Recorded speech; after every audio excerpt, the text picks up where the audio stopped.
Now, before going in detail into the ferrimagnetic order, now let's try to understand various kinds of. First, we have paramagnetic materials, and these paramagnetic materials have random spin arrangement, and spins are randomly arranged within this material, and usually this paramagnetic behavior is observed in higher temperatures, because at higher temperatures the spins will lose its order and naturally they will end up in paramagnetic properties. Uh, and below Curie temperature, for certain magnetic materials obey ferromagnetic properties, and these ferromagnetic properties are denoted by spins aligned in a particular direction, and almost all the spins will be aligned in a particular direction, so its magnetism will be very high. And this property of having all spins aligned in a particular direction is called spontaneous magnetization. And the other kind of magnetization is antiferromagnetic um, materials, and these materials have uh, adjacent spins aligned in the opposite directions, so it will not have a net magnetization, and this antiferromagnetic property is obeyed below a temperature called Neal temperature. And the other kind of magnetic materials are ferrimagnetic materials. They are a slight modification of antiferromagnetic materials, and in an antiferromagnet the spins are aligned in equal, and the spins are equal, and the adjacent spins are aligned in opposite direction. But in a ferrimagnet, the spins are the adjacent spins are aligned in opposite direction, but they don't have equal values, so they will not cancel each other. So this ferrimagnetic material will have a net magnetization in that material. And till now we have discussed, our discussions were based on spins, and spins will give rise to magnetic moments. So alternatively we can discuss them on basis of the magnetic moments also. So as we have discussed earlier, ferrimagnetism is a special case of antiferromagnetism. In antiferromagnetism, the magnetic moments will have equal and opposite values, and in but here in ferrimagnetism we have opposite direction but not equal value, so there will be a net magnetization exist in a ferrimagnetic materials, and in antiferromagnetic materials there will be no net magnetization. And we can imagine this ferrimagnetic order as a, so imagine a lattice structure, lattice having ferrimagnetic, imagine this to be a lattice of ferrimagnetic material, and if we can imagine this as a this lattice having two sublattices, and those two sublattices will be obeying antiferromagnetic order, and if that two sublattices have unequal magnetization, then they will result in a ferrimagnetic order. Now here we have the ferrimagnetic order occurs when magnetization of two sublattices, this is a lattice, and we can imagine two sublattices within this lattice having antiferromagnetic order, and those two sublattices will have antiferromagnetic order, and they will not be equal in magnetization. So if there is two sublattices having unequal magnetization, then they will result in a ferrimagnetic order. And now we are going to consider an example to study about the ferrimagnetic order. Now we have a ferrous ferrite molecule here, and Fe3O4, and it can be rewritten as FeO, Fe2O3. So here we have two kinds of ions. So one is the ferric ion and the other is a ferrous ion, and this ion is the ferric ion and this ion is the ferrous ion. Now using the Hund's rule, we can obtain a spin value for this ferric ion, and that spin value will be S equal to 5 by 2.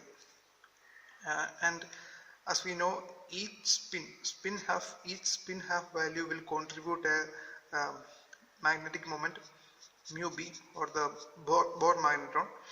Now we have 5 by 2 spin value as a 5 by 2 as a total spin value. So naturally it will contribute 5 Bohr magnetrons to the saturation moment of the ferrimagnetic substance. Now as we have total spin equal to 5 by 2, we will get 5 mu b, or this spin, or this ferric ion will contribute 5 Bohr magnetrons to the total saturation moment of this molecule. Now we have two ferric ions here Fe2, so we have 2 ferric ions, so 5 plus 5 will be equal to 10 Bohr magnetrons will be the contribution from this ferric ions. Now we have ferrous ion here, and using Hund's rule, we will get its spin equal to 2. And since each spin half will contribute 1 Bohr magnetrons, we will get a total of 4 Bohr magnetrons as the contribution of ferrous ion into the magnetic moment of this molecule. Now taking total of the contribution from ferric ion and ferrous ion, we will get 10 plus 4 equal to 14 Bohr magnetrons per Fe3O4 molecule. But when observed its experimental value of the magnetic moment of this Fe3O4 molecule, it was observed as 4.1 Bohr magnetron. So there is a large discrepancy in theoretical value and observed value. Now in order to understand this discrepancy, or to understand the cause of this discrepancy, we need to look at the structure of this ferrous ferrite molecule. This structure is called the Spinel structure. This is a structure for ferrous ferrite molecule that we are studying, and here the white atoms are the oxygen atoms, and the spheres with the stripes shows the Fe2 plus ions, and those black spheres shows the Fe3 plus ions, and these ions are arranged in different lattice sites. So we have a tetrahedral lattice site and an octahedral lattice site in this arrangement. So the ions that are placed in these two lattice sites will have different properties, and we will see it in detail now. So we have 8 tetrahedral sites and 16 octahedral sites. Now of the 8 tetrahedral sites, there will be 8 Fe3 plus ions. We will have 8 Fe3 plus ions in those 8 tetrahedral sites, and so and they will be aligned in a particular direction, and each these. So we had 2 Fe3 plus ions per a molecule. So we have 2 Fe3 plus ions per a molecule. So each of those Fe3 plus ions will have a contribution to magnetic moment as 5 Bohr magnetron, and they have a spin of 5 by 2. Okay, so each of this magnetic moment will have or each of these spins will have a value 5 by 2, and we have 8 such spins in a 8 tetrahedral sites, and in the of the 16 octahedral sites, 8 will be occupied by 8 Fe3 plus ions having a spin, each having spin 5 by 2, and the other 8 will be occupied by 8 Fe2 plus ions having a spin equal to 2. And now we are going to understand why these spins are aligned like this. And now we can understand that these 8 spins of corresponding to Fe3 plus ions, having each spin having a value 5 by 2 aligned in one particular direction, is cancelled by these 8 spins of the same Fe3 plus ion each having spin 5 by 2 aligned in the opposite direction. So these two spins will be the contribution of these two set of spins to the magnetic moment will be cancelled. So we will get, finally we will have a only contribution from these sets of these 8 Fe2 plus ions to the net magnetic moment of the material or this molecule, net magnetic moment of this molecule. So we get 4 mu b as the contribution of magnetic moment of this set of spins to the magnetic moment of the molecule, and it agrees with the observed value 4.1 mu b. So now we have an explanation for 4.1 mu b, the observed result. But why do these spins align in such a manner? So why do they align in such a manner so that they will cancel each other and the spin will be the magnetic moment contribution will be only from the Fe2 plus ions? So in order to explain this, we are introducing the exchange interaction again into this concept. Now we have the equation for the exchange interaction. The energy of exchange interaction will be minus 2 Je Si dot Sj. These two are the spins, and J is the exchange integral.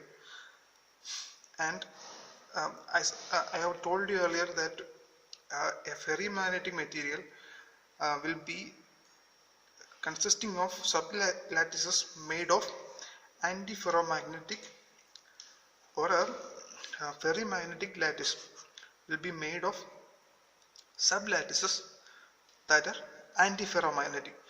And for an antiferromagnetic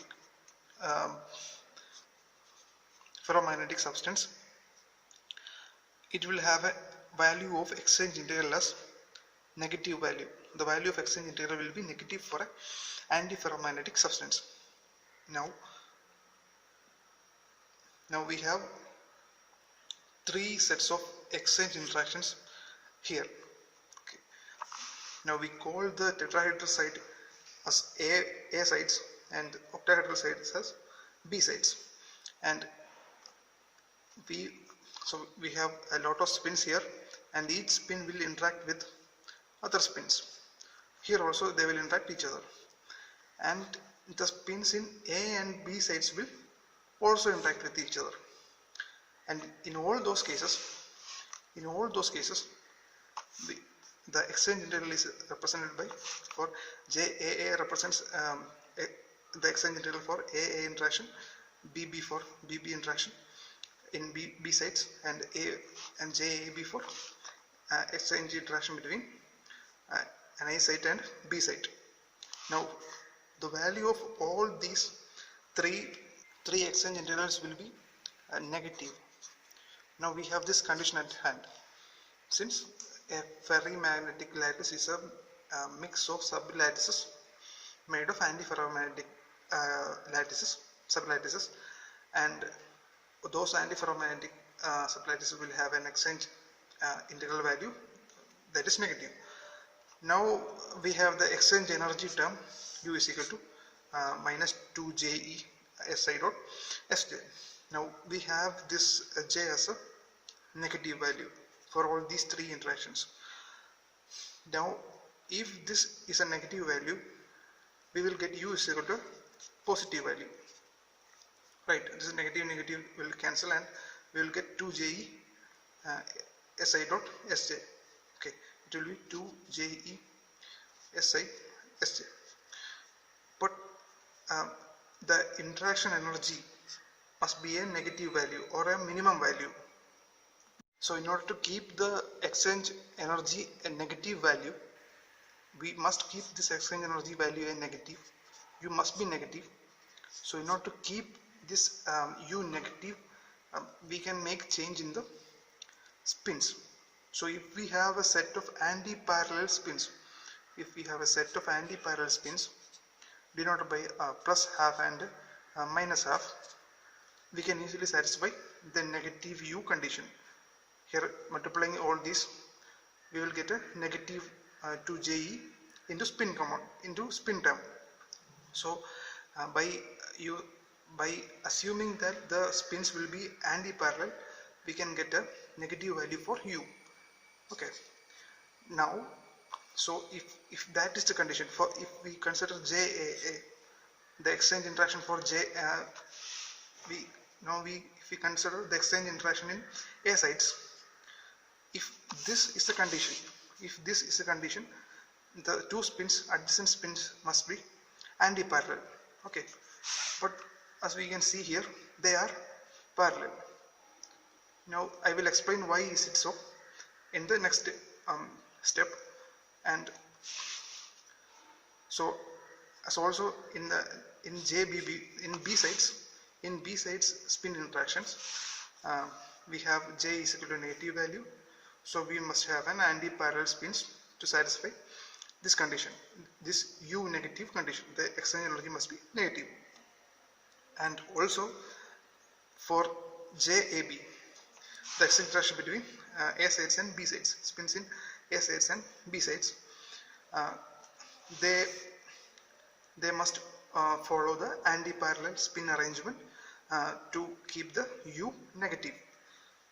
So when we look at this picture, we can see that the JAB condition. So for JAB, the two spins must be anti-parallel. So here we can see that they are anti-parallel. One spin looks in one direction and the other spin will be in opposite direction. So for JAB, this U negative condition is satisfied according to this picture. So why JAB is correct and JAA and for JBB, the orientation of spins doesn't satisfy the JAA and the JBB condition. It is because JAB or the exchange interaction between A sides and B sides are very much stronger. They are strong, very much strong compared to AA interactions and BB interactions. So in order to satisfy the AB interaction that is very much stronger, the JAA and JBB interactions, ideally they must have an anti-parallel arrangement, but since the AB interaction is very much stronger, they will compromise their alignment and they will be aligned parallel to each other to keep the AB interaction anti-parallel. Now looking at this equation for a ferromagnet,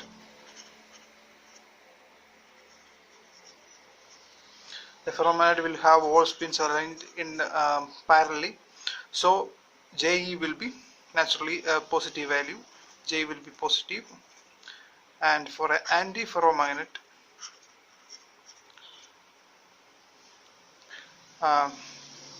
spins are aligned like this, so it have a J negative. Since anti-parallelly aligned, J must be a negative value. And for a ferrimagnet, our case,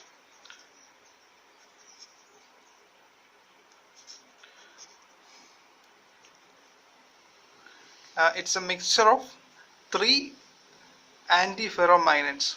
Okay, here we said all JAA, JBB and JAB have a negative exchange integral. So this ferrimagnet is a mix of three J negative values, or a mix of three or we can say that three antiferromagnets are interacting to produce a ferrimagnet. Now we have another concept called a mean field.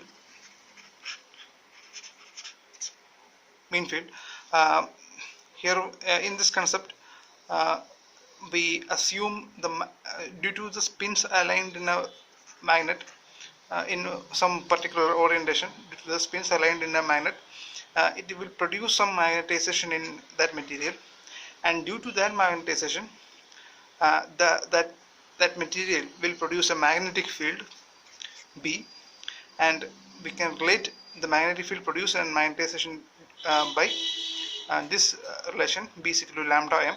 Lambda is a constant, and this is called a mean field approximation. Now we are using this B equal to lambda m equation in our following discussion.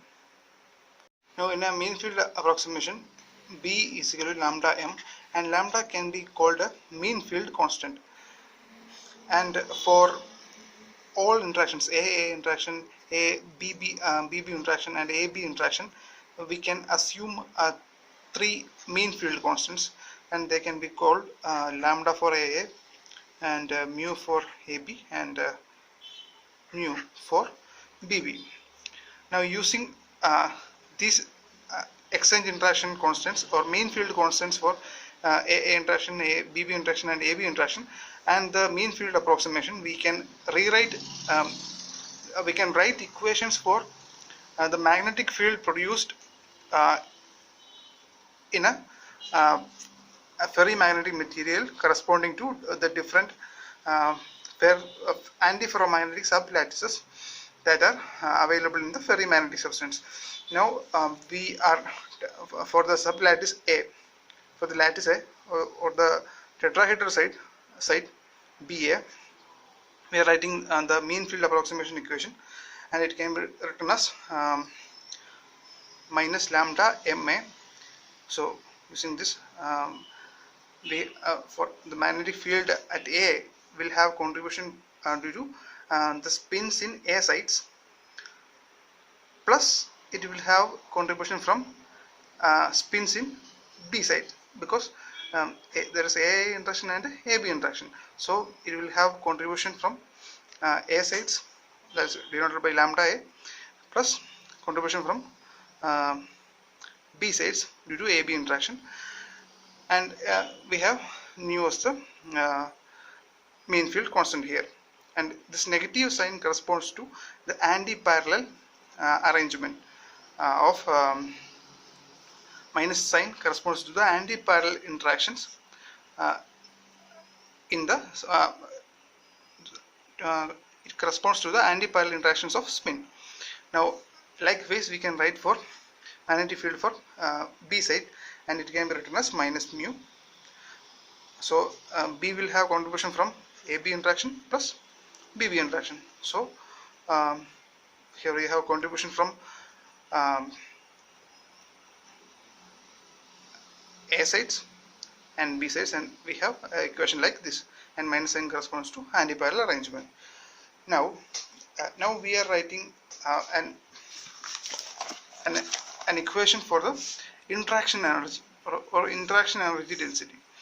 Now it's given by U is equal to minus half BA plus BB MB, and we have already found BA and BB in our previous discussion. So substituting BA and BB, okay, we have substituted BA and BB in the previous equation, and simplifying we will get U is equal to half lambda ma square plus mu ma mb plus half nu mb square. Now, so this is the equation for interaction energy density. So as we all know, every process takes a path or prefers a path with a minimum energy. So, or that system tries to maintain a position with the minimum energy. So here, if Ma and Mb, this is the magnetization for A side and B side.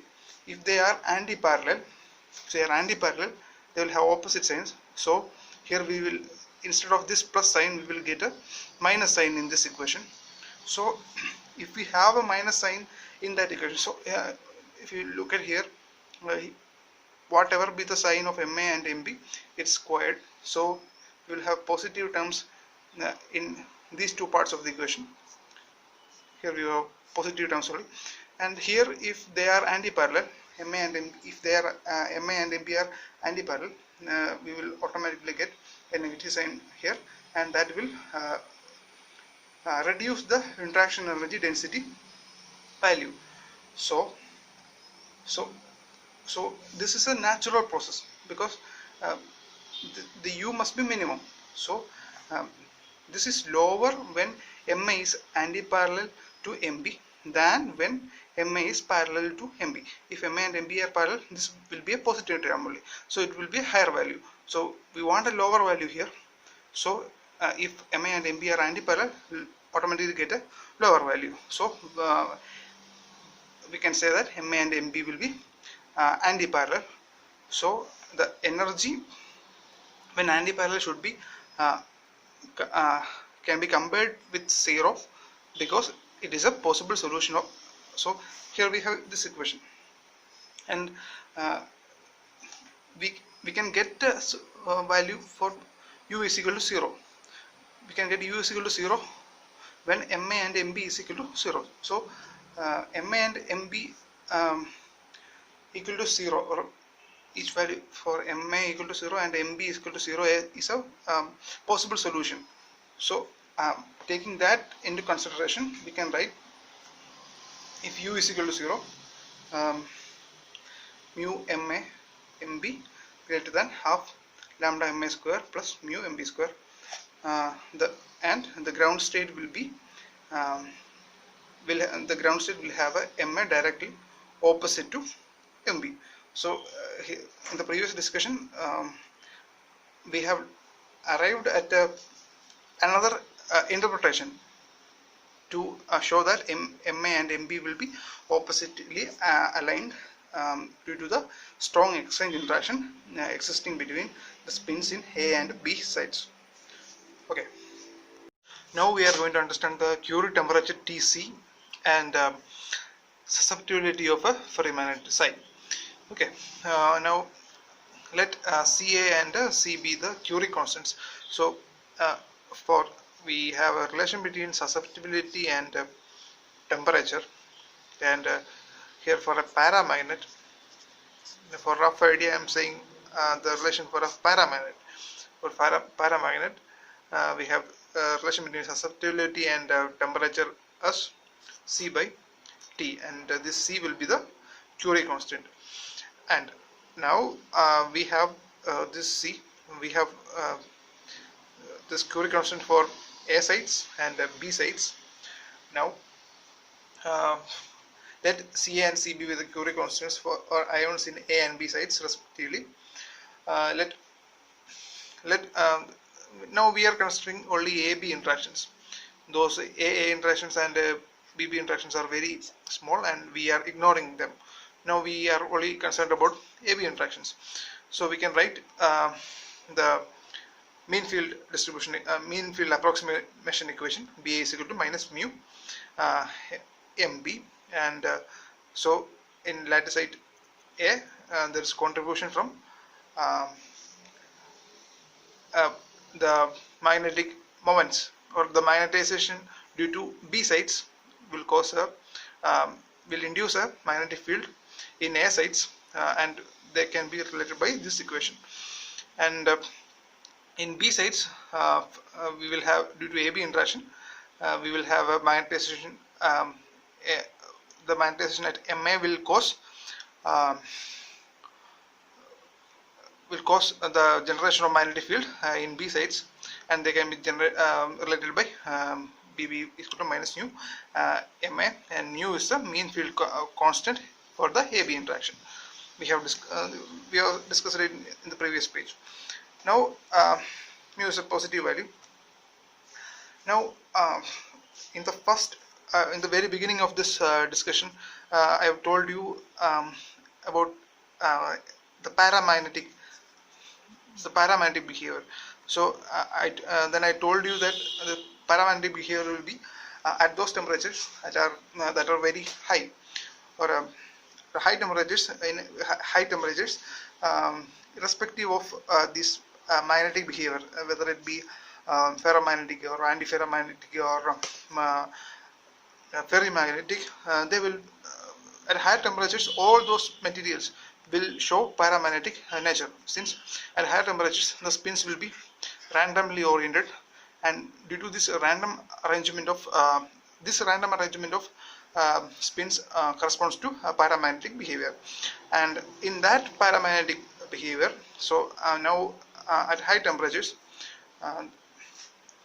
or at a paramagnetic behavior, we have a relation for magnetic susceptibility with the temperature as psi is equal to C by T. C is the Curie constant, and we have another relation for psi, the magnetic susceptibility.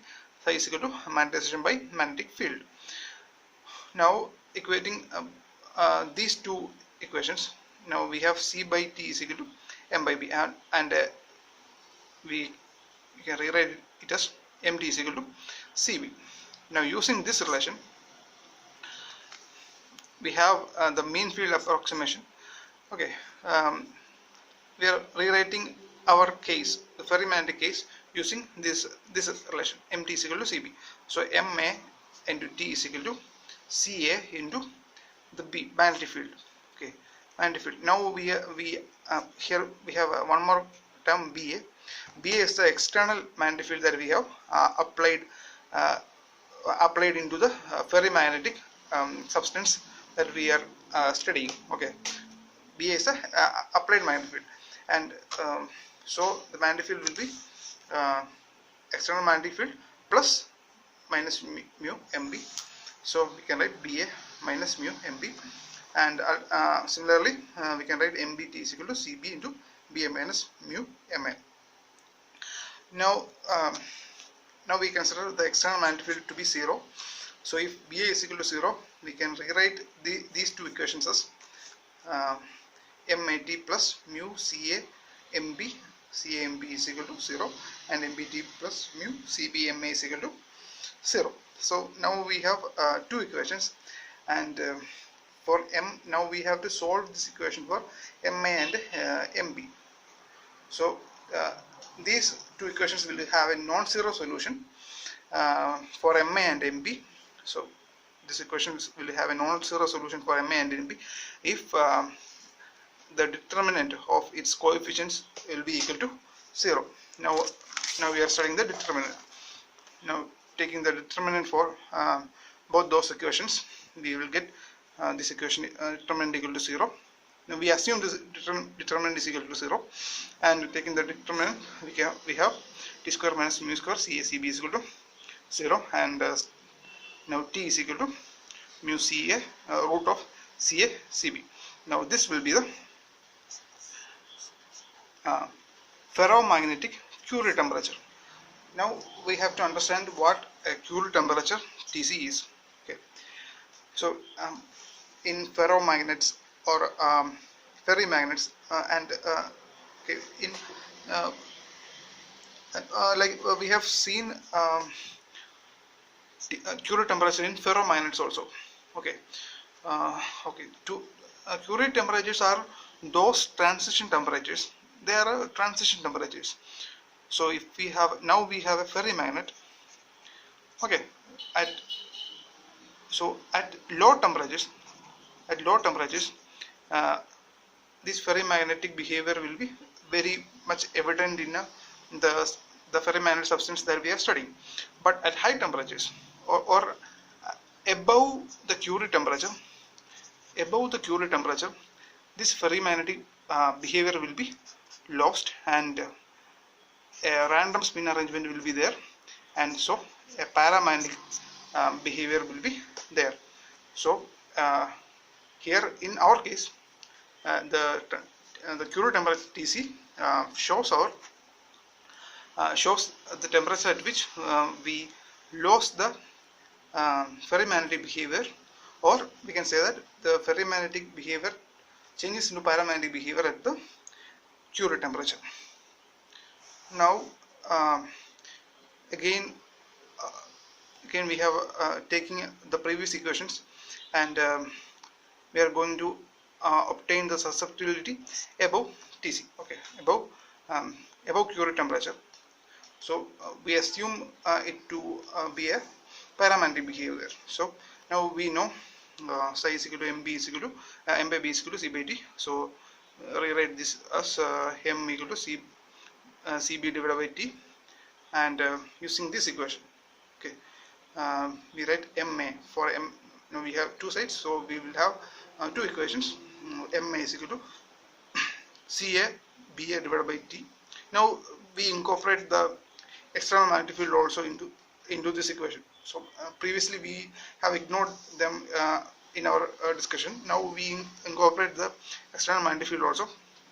So ca ba divided by t is equal to, here A denotes the external magnetic field, applied field, okay, ba denotes the applied field only, okay. Here capital A denotes the lattice side, minus mu ca mb divided by t, and similarly we can write equation for mb also, okay, like this.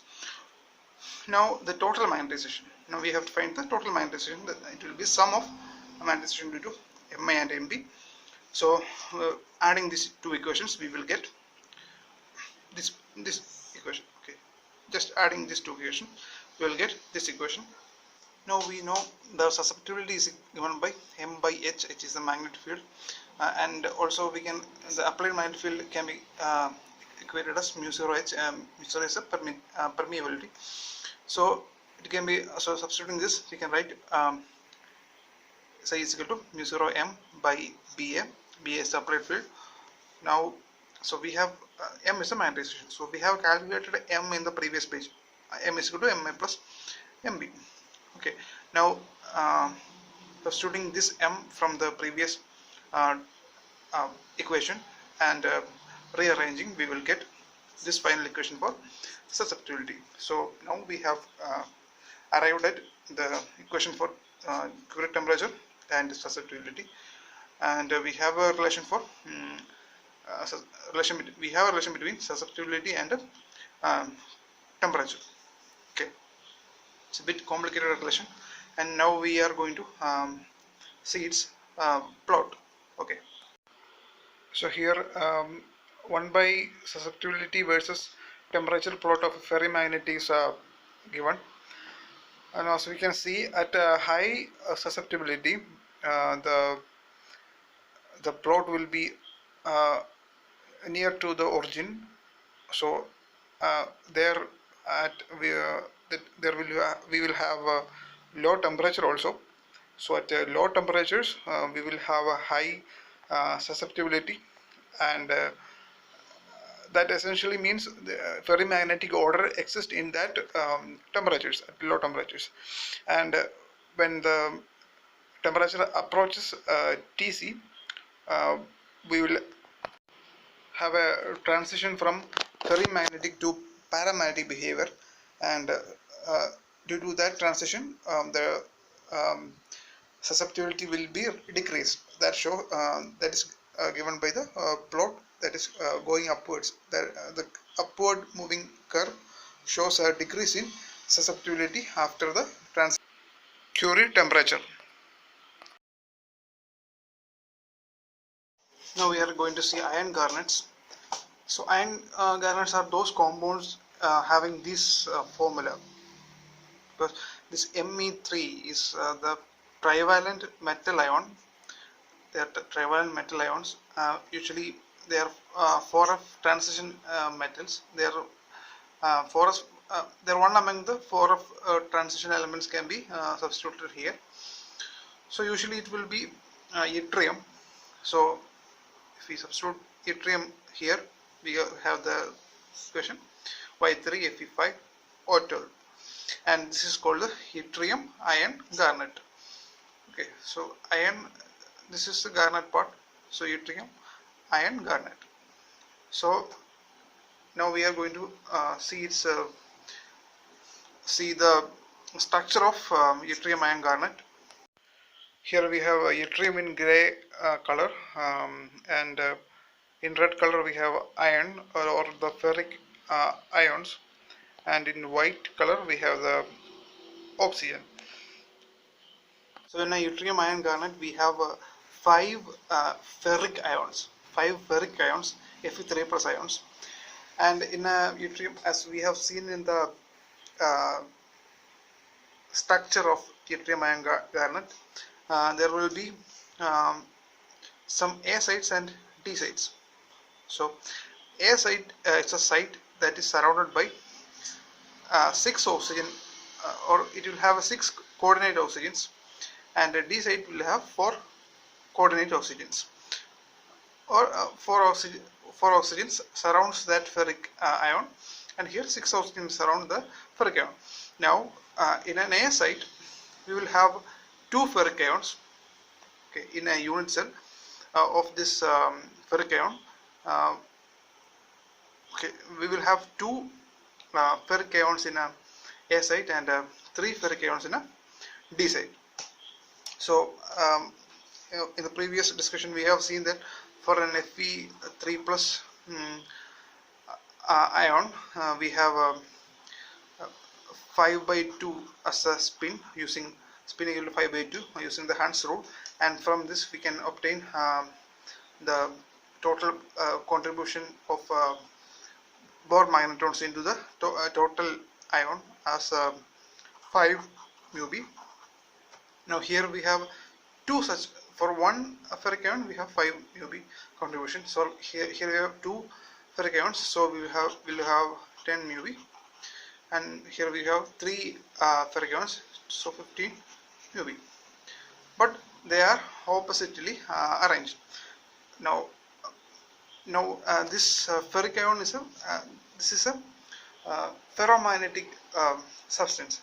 So as I have told you earlier, from the exchange interaction they will have a anti-parallel interaction, and here we have 2 Fe plus, so 10 mu b will be in upward direction, say it will be in this direction, and 15 mu b in opposite direction, since they are anti-parallel. Okay, so I can draw a bigger spin here, or a bigger magnetic moment here. Now the difference will be 5 mu b. So the difference 5 mu b will be available per yttrium iron garnet, and this 5 mu b is a contribution of iron part. Okay, this part, iron part contributes 5 mu b to yttrium iron garnet. Now using now we have AD interactions. So from AD interaction, using the mean field approximation, we have BA is equal to minus 1.5 Newton raised to 4 into MD. Okay, so and the magnetic field BA magnetic field at site A will be as a result of the magnetization at D site, and we have Curie temperature Tc is equal to 559 Kelvin. Now till now we have discussed about the contribution from iron only. Now we have yttrium. Okay, we have 3 yttrium atoms, and they are commonly a paramagnetic substance, and they are occupied at a site called C. They are occupied at C sites, and they will have a magnetization Mc, and their magnetization will be opposite to the net magnetization of A and D. Okay, we have a net magnetization here that will be in this direction, so we have, let it be the net magnetization 5 mu b, and this yttrium iron garnet, the magnetic component from yttrium atoms will be in opposite direction to the magnetization from M and D. So I can represent it as this vector.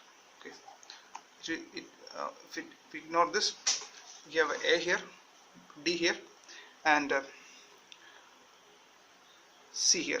So the net will be in this direction, so it opposes the, it is M, here we have A plus D, and C opposes A plus D, so it will be a bigger um, moment like this. Okay. Now at low temperatures, uh, this opposition by C against A and D will be the net of A and D will be very high. So even if we have a magnetic moment value, it will be decreased by this yttrium at low temperatures. Even if we have a good magnetic moment value from the contribution from iron components, it will be decreased by the yttrium component in yttrium ion garnets. And at higher temperatures,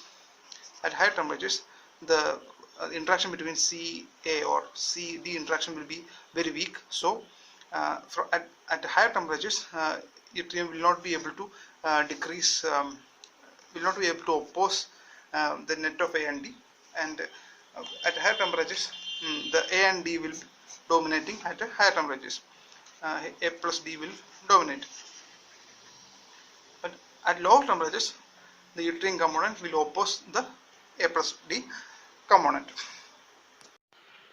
This gives the magnetic moment per formula unit versus temperature plot of yttrium ion garnet or iron garnets. So in the topmost curve shows yttrium, the curve for yttrium, and you can see in the y-axis intercept of yttrium, it is almost 5 mu b, 5 Bohr magnetron, and at low temperatures, the x-axis shows low temperature region. At low temperatures, the yttrium component will dominate the A plus D net magnetic moment, and so that we can see a decline in the magnetic moment value at low temperatures. And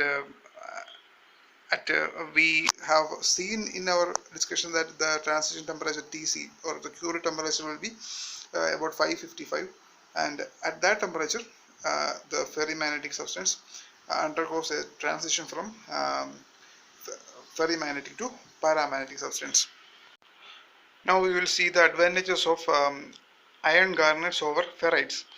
So ferrites are given by a metal oxide compound with a Fe2O3. This was a compound we used for the first discussion. We discussed ferrous ferrite there, and over that ferrous ferrite, this iron garnet have many advantages, and one among them is its low magnetic losses, and also it can be applied if we need a distinct magnetic resonance phenomenon.